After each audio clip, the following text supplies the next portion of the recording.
Example 5, graph y equals cos theta and y equals negative cos theta for the interval negative 2 pi to 2 pi. So again, we're going to use endpoints, and I've already put the scale in here for us from negative 2 pi to 2 pi. So we're keeping that consistent.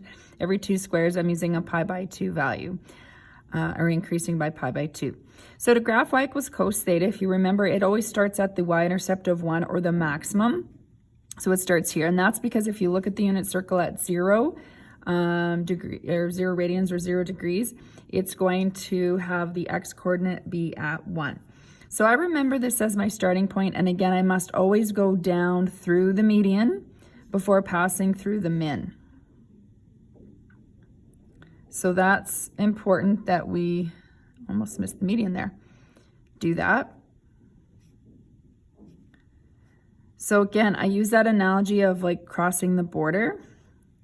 You go through the border before you go into the US. You come back up, you have to still stop at security. I like to call it security so that we can use sort of that for sine. And what works nice then is that I always say that cosine, which starts with the C, starts in Canada. So sine starts at security, cosine starts in Canada. So of course this is not related to math, but it's an easy, fun way to remember it. Again, I want no arrowheads because the interval is given. So this is y equals cos theta. For the negative cos theta, we're going to do a reflection. So 1 is now going to be at negative 1. The x-intercepts stay the same. Negative 1 is at positive 1. Intercepts are all the same.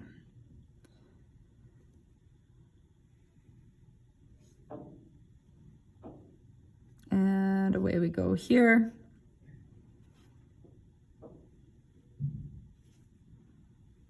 And like so. So this is y equal negative cos theta. So I remember again, cos always starts in Canada, so it starts at the max. If it's negative cos, then of course it's going to be the opposite, and it's going to be down at the minimum. So here's a little summary for that part. For cos, we've already looked at the sine. Y equals cos theta starts at the y-intercept of 1 or a maximum. So if we change the amplitude, it may not be specifically the y-intercept of 1, so the max. And then it goes down. It has nowhere to go but down. So you always just have to remember the starting point for cos. If it's negative cos, it starts at the y-intercept of negative 1 or minimum if there's a vertical stretch, and then it would have to go up in both directions.